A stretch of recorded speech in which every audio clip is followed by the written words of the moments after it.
Bueno, hermanos y hermanas, muchas gracias por estar ya en esta eh, última, penúltima, antepenúltima clase.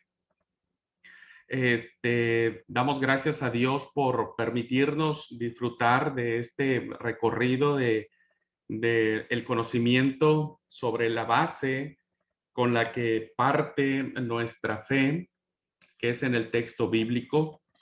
Y me parece muy importante, hermanos, volver a enfatizar nuestro compromiso y nuestro amor hacia la palabra, nuestra fe hacia la inspiración divina y sobre todo nuestro asombro ante la revelación de Dios en su bendita palabra. Eh, Estamos ya por concluir entonces esta materia. Eh, Ahora, en estos minutos, voy a tratar de explicar, hermanos, cómo es que los textos bíblicos que hoy nosotros tenemos en las versiones que manejamos, evidentemente estos fueron traducidos de otros idiomas, ¿no? Y que eso hace que la Biblia o la versión que hoy nosotros podamos manejar, ya sea en nuestra liturgia comunitaria o ya sea en nuestra estudio personal, nos lleve a la comprensión del por qué el texto que nosotros tenemos sigue siendo un texto confiable y seguimos creyendo que aun cuando es producto de un proceso muy complejo de copiado o de transcripción, Dios sigue guardando el mensaje de su bendita palabra. Así es que voy a compartir la pantalla, hermanos, para tener esta clase. Y esta clase entonces va a tener que ver con las traducciones o las versiones modernas.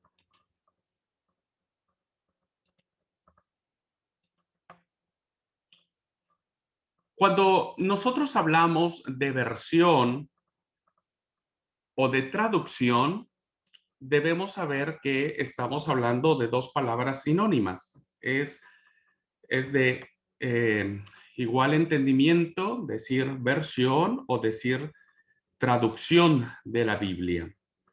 Y por lo tanto, hoy vamos a ver, cuando hablamos de traducciones modernas, vamos a hablar de las traducciones o las versiones que actualmente hoy han proliferado en el mundo religioso y que hoy nos presenta un gran abanico de posibilidades en cuanto a las distintas versiones o traducciones. Vamos a plantear, hermanos, que como hemos visto durante el curso, eh, los dos cánones que tenemos, el canon del Antiguo Testamento y del Nuevo Testamento, corrieron de manera separada. Hemos aprendido, ¿no?, que la formación o conformación de estos libros y de el valor autoritativo que estos tienen, evidentemente han corrido por separado por diversos años de separación entre uno y otro, por distintas culturas que permearon el texto bíblico y evidentemente por el idioma con el que fue escrito los libros de estos cánones. Entonces, nosotros hoy tenemos un solo libro que tiene los dos testamentos, como se le conoce también, pero evidentemente, hermanos, estos deben verse desde distinta óptica en cuanto a los documentos que se han utilizado como base para las traducciones que tenemos, ya sea las antiguas, como es Reina Valera, ¿no?, que es una traducción antigua, diríamos, aunque se ha venido revisando en sus distintas ediciones. Evidentemente es una Biblia muy antigua, 1550 y tantos, a diferencia de otras versiones o traducciones que son muy recientes, ¿no? Eh, eh, del siglo pasado recién. Entonces, vamos a hablar primero todo lo que tiene que ver con el Antiguo Testamento, de dónde hoy las traducciones modernas e incluso la Reina Valera utilizó como texto base para poder traducir de ese texto base su versión. Y entonces vamos a hablar de lo que es el texto masorético, que es esta denominación, ustedes la encontrarán en todas las Biblias de estudio y la van a encontrar siempre abreviada con una T y una M.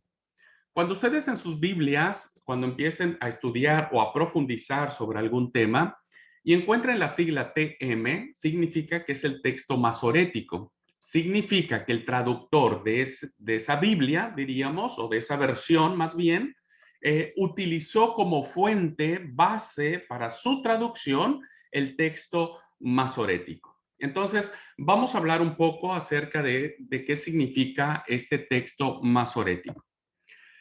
Los masoretas y el texto masorético, hermanos, tiene que ver primero con un antecedente que tenía que ver con los soferines o con los escribas. Estos personajes, los soferines, no eran otra cosa más que personajes o personas que se dedicaban con toda diligencia a la transcripción del texto bíblico.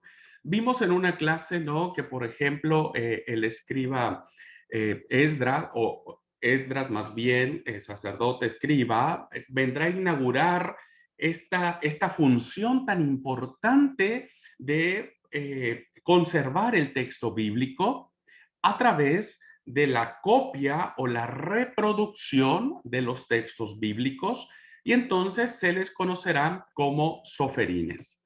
La palabra soferín viene de dos raíces, una so y la otra es fer, que significa cortar o registrar.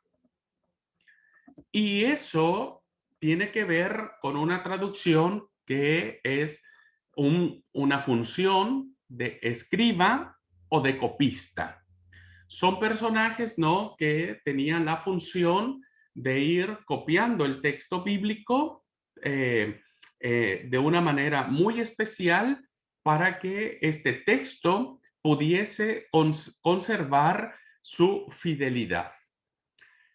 Los soferines, hermanos, eran básicamente un legado familiar, era como una herencia familiar o una profesión familiar que se pasaba de generación a generación. Este suceso familiar hacía que la experiencia que iban adquiriendo las distintas familias que se dedicaban a este trabajo muy minucioso pudiese ser tan especial que evidentemente se dejaba ver ya en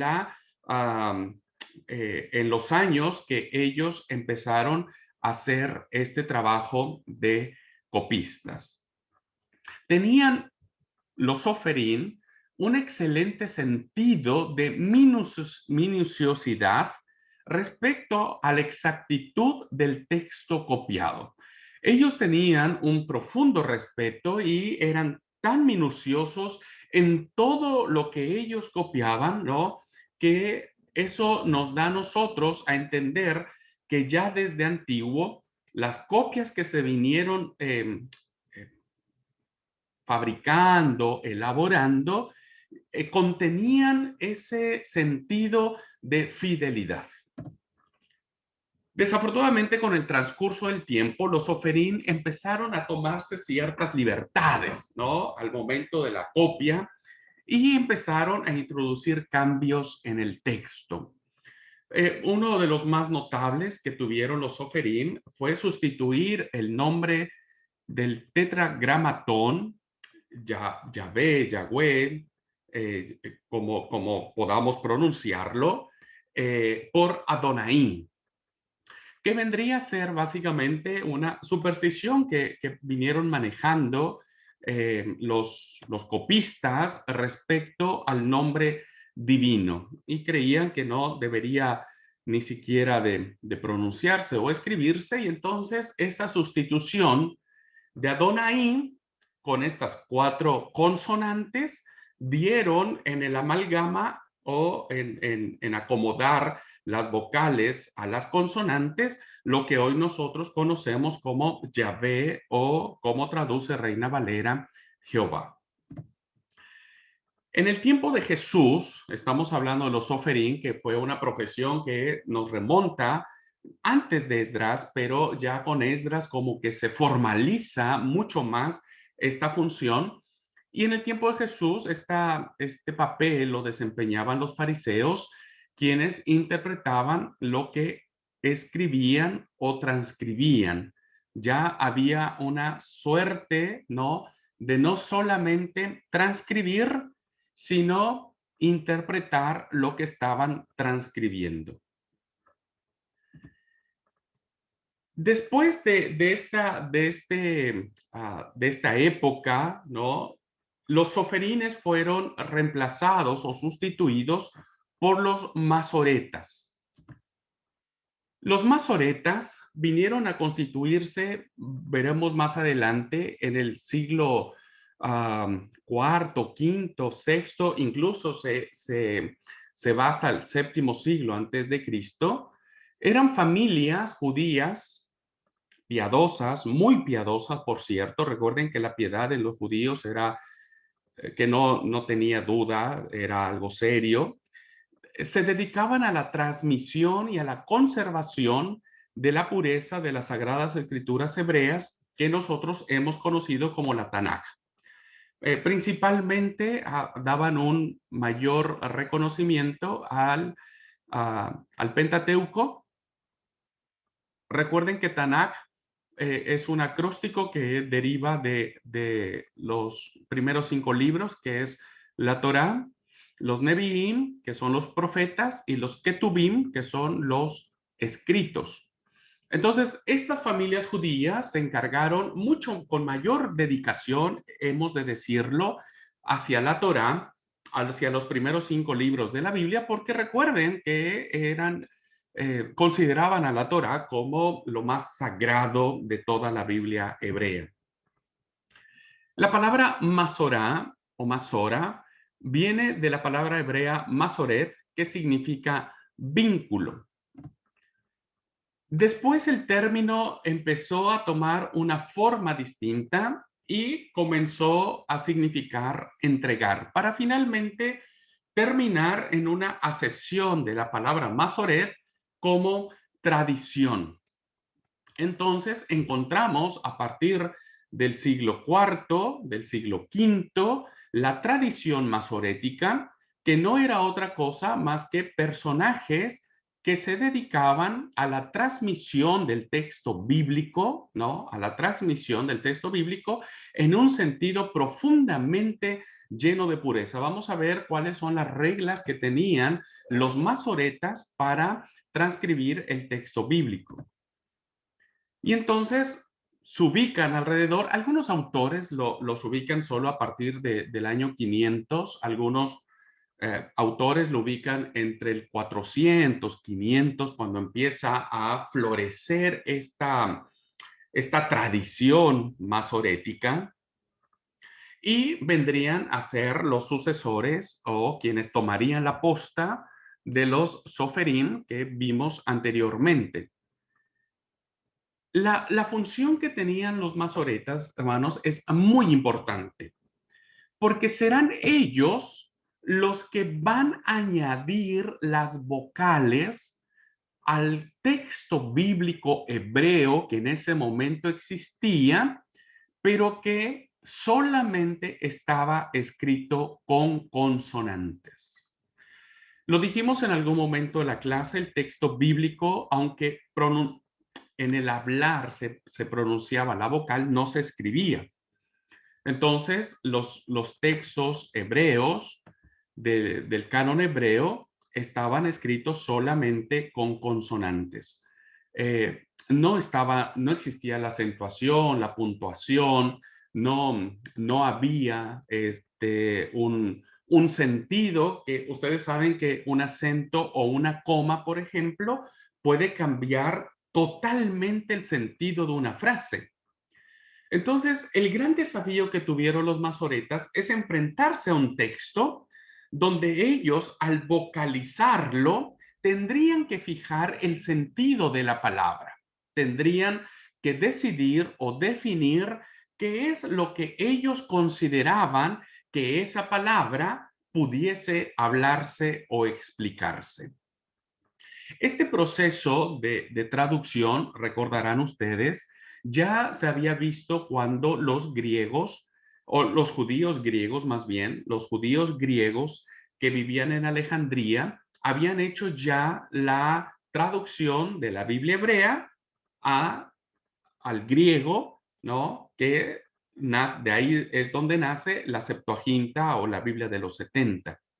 Bueno, ahora nos encontramos en este proceso donde es en la misma lengua hebrea donde los masoretas van a vocalizar el texto bíblico, lo van a puntualizar, van a poner grafías y puntos por encima o por debajo de las consonantes, que eso es lo que va a darle a partir de ese momento de la traducción un sentido al texto de lo que quiso decir desde el original.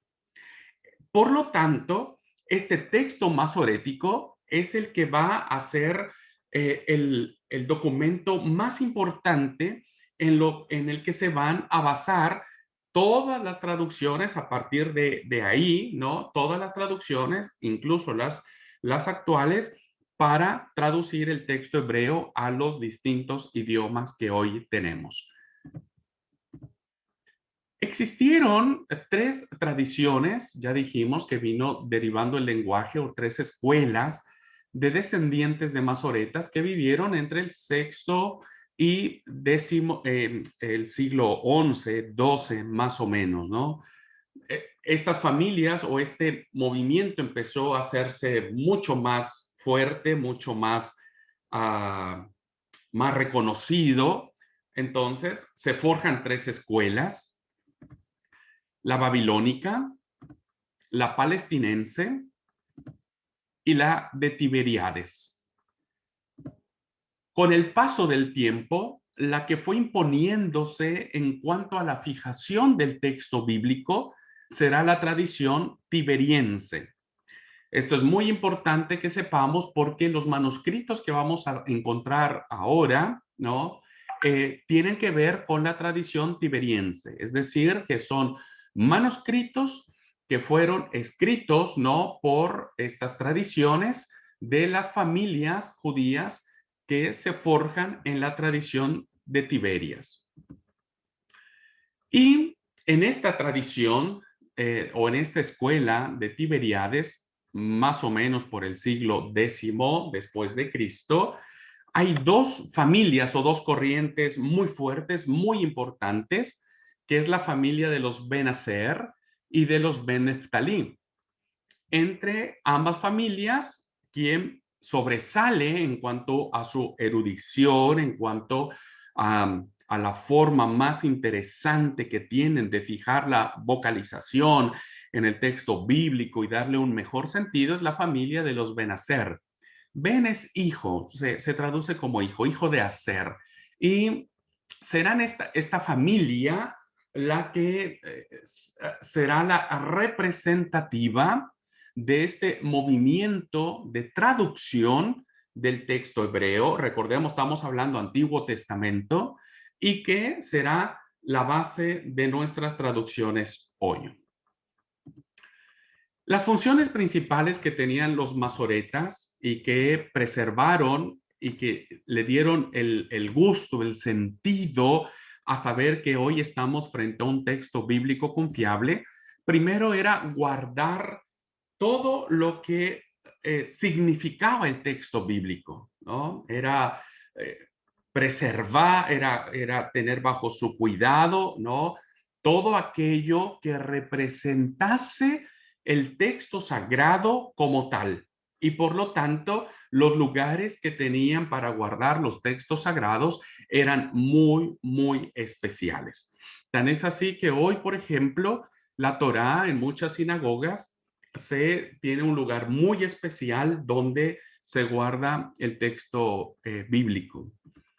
La segunda función era preservar el texto, no solo la preservación de los distintos materiales que ellos utilizaban, sino también preservar la pureza de la interpretación, la pureza de la copia, de la transcripción, ¿no? Y que evidentemente eso hizo que parte de la función que ellos tenían era la transcripción del texto bíblico.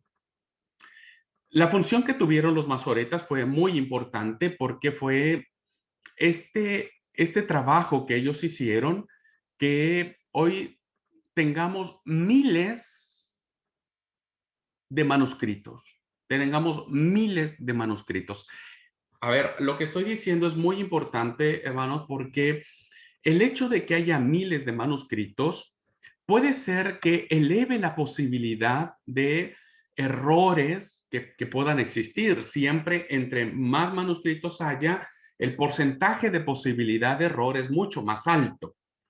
Pero agradezcamos a Dios y a estos personajes, a los masoretas, que en la comparación de los miles y miles de copias que hoy tenemos, o manuscritos que hoy tenemos, hay una fidelidad, ¿no? No digamos el 100%, porque como hemos visto, todo proceso de transcripción y de traducción tiene sus propios errores, ¿no? Pero ninguno de esos errores afecta el evangelio, la salvación, la revelación de Dios y la inspiración divina, ¿no? Y como veremos en la clase de mañana, vamos a ver algunos de estos errores, entre comillas, ¿no? Que tienen que ver más con los distintos manuscritos que tenemos hoy en día. ¿Cuáles eran las reglas que tenían los masoretas para escribir?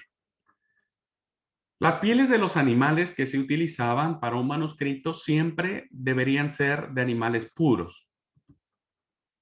Las pieles que se utilizaban para estos escritos sí o sí deberían ser preparados por un judío, no por una persona distinta.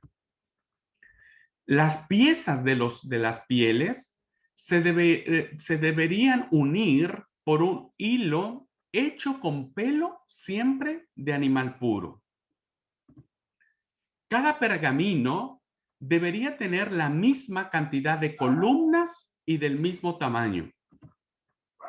Las columnas deberían tener un ancho de 30 letras y no menos de 48 o más de 60 renglones.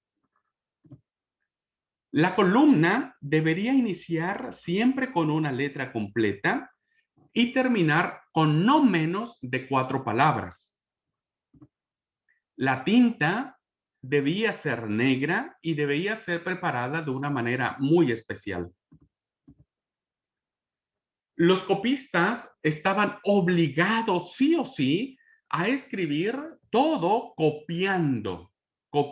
No podían darse el lujo de escribir algo de manera memorizada. Ustedes saben que cuando uno transcribe alguna cosa varias veces, uno termina aprendiéndoselo.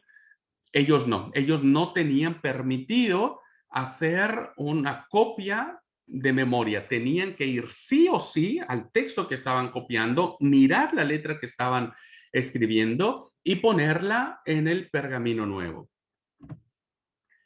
El espacio entre consonantes debía medirse con el ancho de un hilo o de un cabello. El espacio entre secciones debía ser igual a 9 consonantes. Entre cada libro debía dejarse 3 renglones de espacio. El quinto libro de Moisés debía terminarse, es decir, la forma en que debía terminar la Torá siempre debía terminarse con una línea completa, siempre, no a medias, debería terminar la línea. El nombre de Dios, que ya vimos, ¿no? Cuando tenían que escribirlo, no podía escribirse con una pluma recién empapada. Siempre cuando ellos escribían el nombre de Dios, agarraban una pluma nueva y nunca podrían escribir el nombre de Dios con la pluma con la que venían escribiendo. Sí o sí debería ser una pluma absolutamente nueva. Y finalmente, dentro de las reglas, de las muchas reglas que tenían los masoretas, era que el que escribía, el copista, al copiar el manuscrito, debería estar vestido con el atuendo propio de un judío. Como ustedes se darán cuenta, hermanos, estamos ante la presencia de todo un proceso minucioso, ¿no? Toda una tradición de transcripción que dio a luz o que dio paso o que dio origen al texto masorético, que es la base que hoy se tiene actualmente. Son dos hermanos que se conservan, dos textos del texto masorético. Son dos de ellos. Uno que apareció en Alepo, esta ciudad que seguramente ustedes ven mucho en las noticias, que es, como es, constantemente bombardeada. Ahí en Siria se encontró este códice o códex de Alepo, que no es otra cosa más que el texto masorético, el Antiguo Testamento vocalizado, ya con una fijación del texto. Y si ustedes se dan cuenta, voy a mover un poco mi cursor, si ustedes se dan cuenta, en estas partes de aquí arriba, si se dan cuenta, aquí están las columnas, ¿no? Las columnas del texto que se hacía. Y aquí arriba y a los costados, los masoretas hacían notas marginales, que es lo que nosotros llamaríamos. Estas notas que aparecen aquí arriba o al calce, si se dan cuenta en esta fotografía, estas notas que escribían los masoretas eran notas que ellos cuando encontraban una palabra o una frase que para ellos era muy importante su significado, porque entenderlo de una forma o entenderlo de otra podría darle un sentido diferente al texto, entonces ellos hacían la anotación eh, marginal, diríamos, diciendo, bueno, nosotros creemos que el texto debería decir de esta forma o creemos que el texto debería decir de esta otra forma. A esta tarea que harán los masoretas en sus distintas transcripciones vendrá a ser la base de lo que hoy nosotros en muchas de nuestras Biblias, los traductores hacen con las notas al pie de página del texto bíblico. Bueno, entonces tenemos un códice, que este es el que está en el texto hebreo, y el otro es el códice de Leningrado, que está resguardado en Rusia, ¿no? Que también fija la vocalización del texto eh, eh, hebreo, ¿no?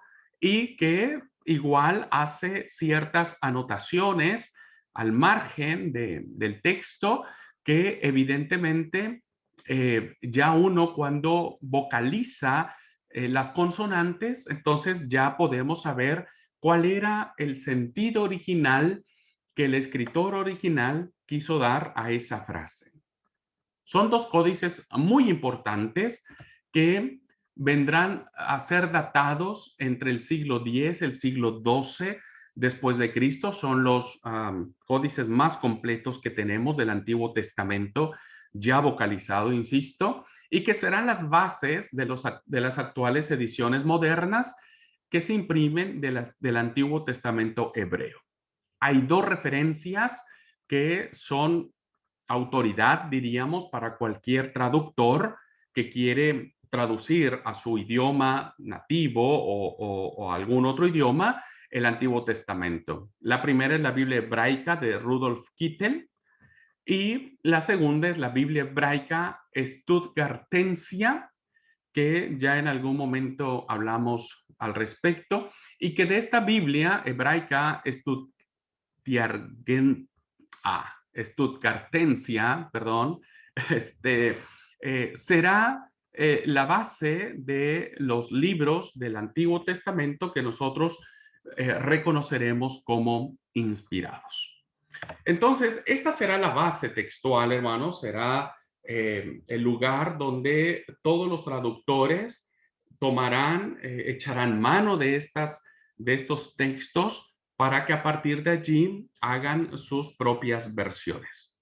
Mañana explicaré un poquitito con algunos ejemplos que a veces los traductores, ¿no? Toman el texto masorético, hablando del Antiguo Testamento, pero, pero varias veces cuando en el texto masorético hay alguna confusión, variante, la misma notación que hayan hecho los propios copistas, los traductores optan por echar mano de dos fuentes más. Una que es un texto premasorético, es decir, estos textos premasoréticos son aquellos que se encontraron recientemente en las cuevas de Qumran, que evidentemente ya los qumranitas estaban haciendo como que esta labor, ¿no? De darle sentido al texto bíblico. Y habrá otra base que será un texto no masorético, es decir, que varios traductores tomarán de otras fuentes para tratar de explicar el texto en cuestión. Mañana, con los ejemplos que vamos a manejar, veremos con mayor detenimiento este fenómeno que se da al momento de traducir. Y lo mismo lo pasa con nuestra Biblia Reina Valera.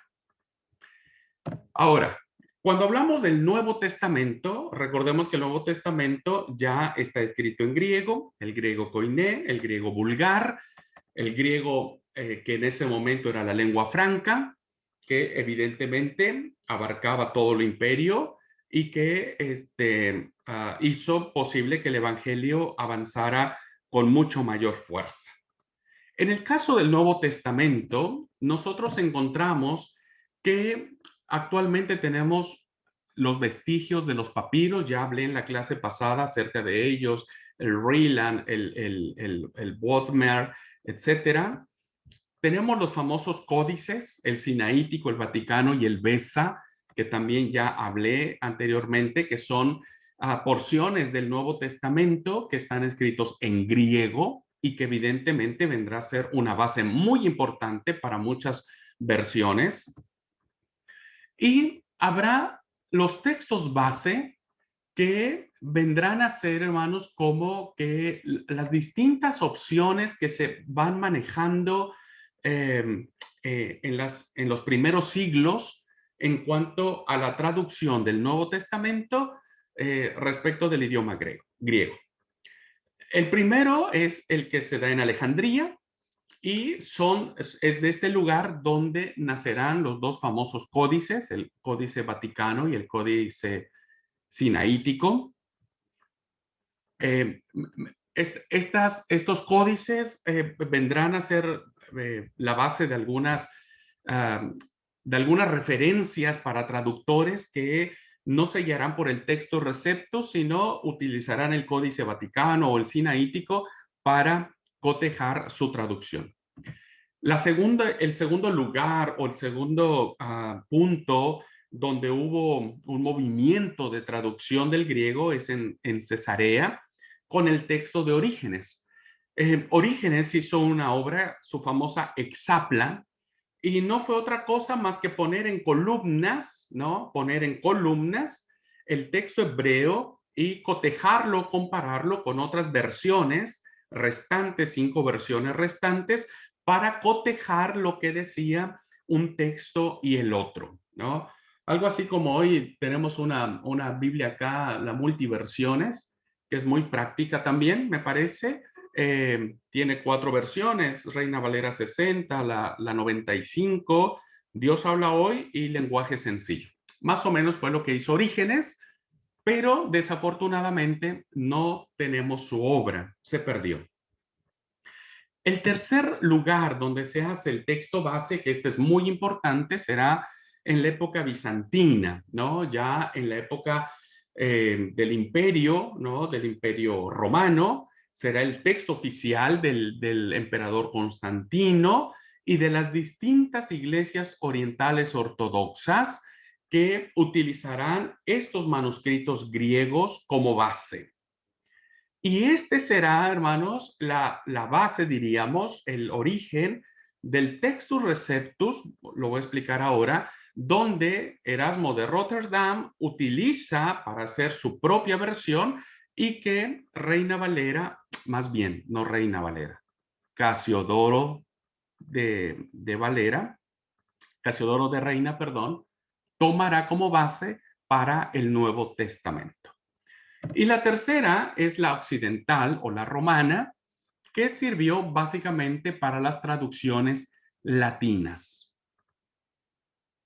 Estos serán los lugares donde se hará un movimiento de traducción con distintas improntas, con distintos matices, ¿no? Hablando siempre del Nuevo Testamento, pero será entonces que el texto receptus o el texto recibido, como comúnmente se le conoce, ustedes también lo mirarán en las Biblias que son de estudio. Y habrá muchas anotaciones que digan, bueno, este es del texto recibido, del texto receptus, etcétera. Y entonces resulta, hermanos, que en la época moderna, cuando surge la primera publicación impresa del texto griego, fue por unos hermanos en Holanda, los hermanos Elsevier, que utilizan el manuscrito de la Iglesia Oriental, la bizantina, ¿no? Y la presentan en su prefacio, en el editorial, en el prefacio de su traducción, como el texto universalmente aceptado. Y lo presentan como un texto que no tiene error.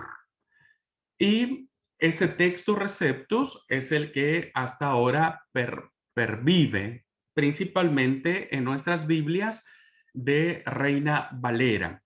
Sin embargo, hoy en día hay mucha crítica que se le hace no a la Reina Valera como tal o a la versión, sino al manuscrito que tomó Casiodoro de Reina para basar de ahí su traducción. Y entonces hay una contraparte del Textus Receptus que se le llama la crítica textual.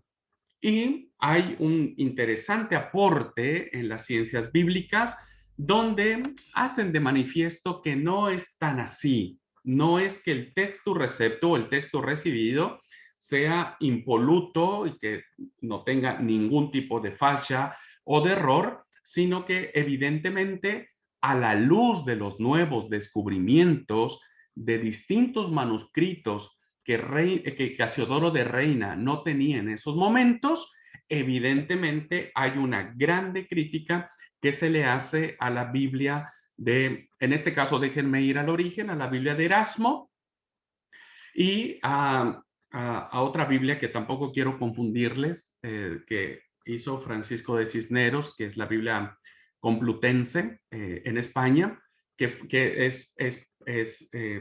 son Biblias que están en paralelo, la Complutense, la de Erasmo, la Reina Valera, están allí, son contemporáneas, es lo que quiero decir.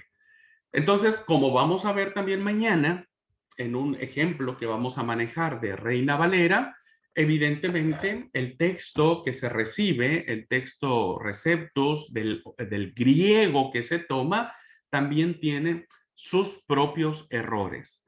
Pero vuelvo a repetir, hermanos, errores que debemos entender no afectan la fe cristiana, pero sí, sí, y bendigo a Dios por todos los que están en el seminario y bendigo a Dios por todos ustedes que están haciendo un esfuerzo muy importante para estar en las clases, para leer, para estudiar. Bendigo a Dios por sus vidas, hermanos, porque Gracias a eso podemos profundizar mucho más en el texto bíblico, podemos ir hacia la profundidad de la revelación de Dios, ¿no? Y enriquecernos en la fe y no terminar como muchas personas dudando del texto bíblico. En términos generales, hermanos, es así como estos dos cuerpos, diríamos, el texto masorético vendrá a ser la base de las traducciones que hoy los distintos traductores echan mano para traducir los libros del Antiguo Testamento, y será el texto, algunos el texto Receptus todavía, quienes seguirán echando mano de estas traducciones. Hay otras Biblias, lo veremos mañana, que echan mano del Código Sinaítico, del Código Vaticano. Hay otras Biblias que siguen echando mano de la Vulgata Latina de Jerónimo. Hay Biblias todavía que siguen echando mano de la Vetus Latina, que es la que hablamos el día de ayer en clase. En fin. Y lo que pretendo mañana, hermanos, no es decir cuál es la Biblia más que tiene la verdad. Y cuando hablo de la verdad, no me estoy refiriendo a los valores del reino, no me estoy refiriendo a eso. Me estoy refiriendo, ya lo hablé muchas veces, a qué Biblia puede ser más confiable. O al menos, hermanos, o al menos, ¿cuál sería el proceso que nosotros deberíamos, como estudiantes de la Biblia, de seguir para saber y confirmar que lo que estamos leyendo es palabra de Dios? ¿Okay? Bueno, ¿alguna pregunta de esta clase, hermanos?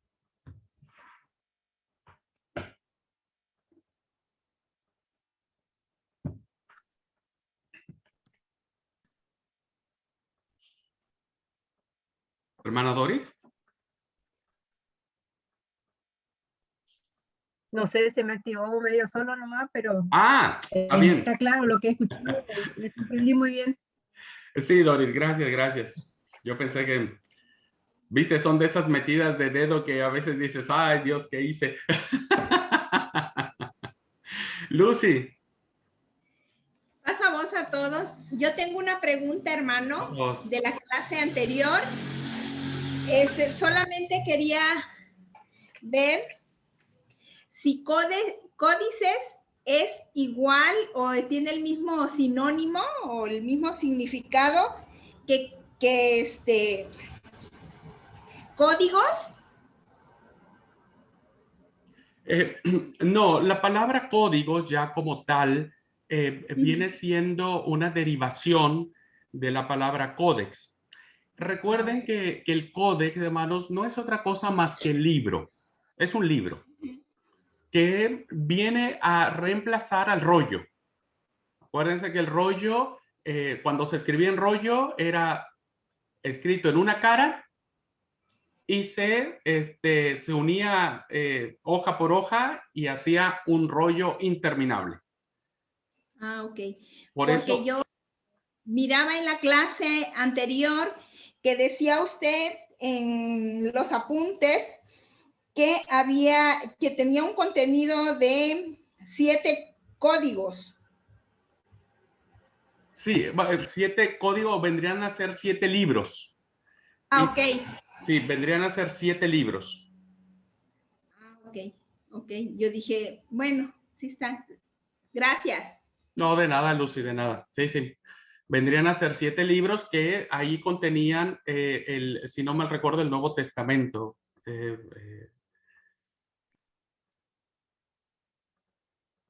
Sí, Doris. ¿Qué material usaban para hacer los libros esos? ¿Qué material se usaba para los libros? Sí, en un principio recuerden que los papiros, ¿no es cierto?, eran hechos de caña de una caña que nacía a las riberas del río, ¿no? Luego eso quedó y los pergaminos empezaron a hacerse con cueros de animales. eran los cueros de animales o la piel de animal que se curtía de una manera especial y es ahí donde se escribía. La diferencia entre el pergamino o el rollo y el código o el libro es que, como dije, en el rollo se escribía en una cara y eso hacía que se hiciera muy largo. Por eso el libro que aparece, que se encontró en las cuevas de Qumran del profeta Isaías tiene más de 7 metros de largo. Imagínense un rollo de más 7,5 metros de largo donde tiene todo el profeta Isaías. Y eso hizo impráctico. Entonces volvieron al tema de los libros, al código, y fueron con pieles de animales, solo que ahora se escribía en las dos caras. Y empezó a tener forma de libro, porque se ponía una sobre otra, y eso hizo mucho más económico.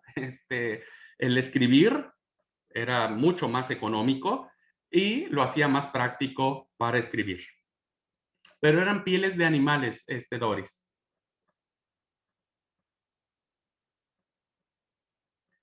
Bien. Alan. Sí, mi pregunta es cómo se llamaba la Biblia o el texto que se utilizó en la etapa de Constantino. Esa parte no me quedó muy clara. No, no es que haya una Biblia como tal de Constantino. Recordemos que ya cuando se hace el imperio, el texto bíblico ya estaba. Lo que sucede, ¿no es cierto? Como todos los imperios, es que se necesitan las traducciones a las lenguas originales, diríamos, y entonces en la época bizantina, que inicia con el periodo de Constantino, se hace una traducción al griego. Habrá un movimiento que vendrá a ser una traducción muy querida para las iglesias ortodoxas de aquel tiempo. Y que, vuelvo a repetir, esa traducción que se hace será la que tome Erasmo de Rotterdam para hacer su traducción y será la que tome Casiodoro de Reina para hacer su traducción de lo que hoy nosotros tenemos en nuestras Biblias, Reina Valera. Muchas gracias. No me expresé muy bien, pero gracias igual. Ok, no, ningún problema, Alan. Bien, les voy a dejar de tarea, hermanos. Sé que va a ser muy pronto, pero si pueden hacer el ejercicio, háganlo.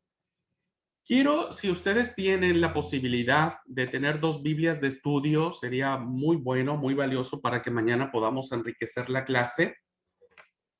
Vamos a tomar 2 ejemplos y voy a echar mano de lo que Gabriel nos platicó o nos comentaba de los textos que no aparecen en NBI, por ejemplo.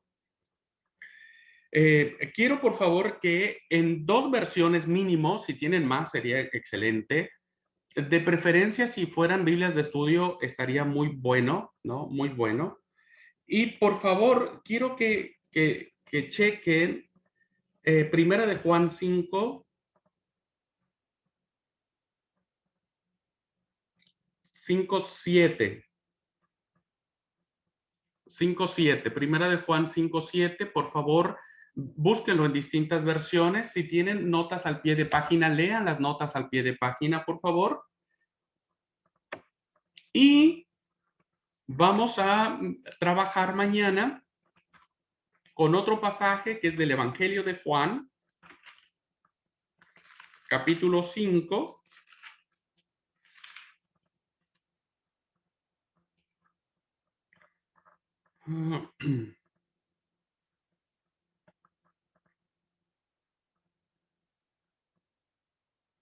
Vamos a solamente hacer del 1 al 8. Por favor, lean en varias versiones Juan capítulo 5 del 1 al 8. ¿Ok? Y si nos da tiempo, trabajamos en lo que es Marcos, el final largo de Marcos. Si nos da tiempo, lo revisamos. Y si nos da tiempo, revisamos también el de Mateo, donde dice que este asunto solo sale con... este género solo sale con oración y ayuno, que es omitido en NBI. Pero si logramos hacer estos dos ejercicios que les platiqué, ya tendríamos como una base para entender cómo funcionan las distintas Biblias o traducciones que tenemos hoy en día. ¿Ok? Pastor, disculpe que lo moleste, a mí se me apagó el celular y entramos con el de Betty. Quedamos en donde nos dijo que teníamos que conseguir 2 Biblias de estudio para... Ajá, ¿y qué más? Y ahí tienen que buscar Primera de Juan 5:7 y ver cómo lo traducen en las distintas Biblias. Primera de Juan 5:7.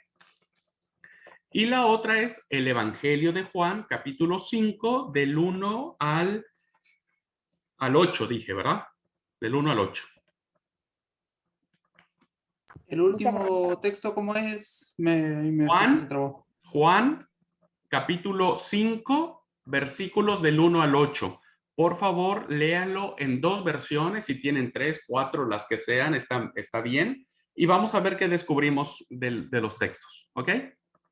Y mañana trabajamos sobre eso. Y terminaríamos un poco con un repaso muy general de todo el curso y estaríamos terminando así nuestra materia. ¿Ok? Bueno, pues muchas gracias, hermanos. Deseo que Dios les bendiga, que tengan una linda noche todos ustedes.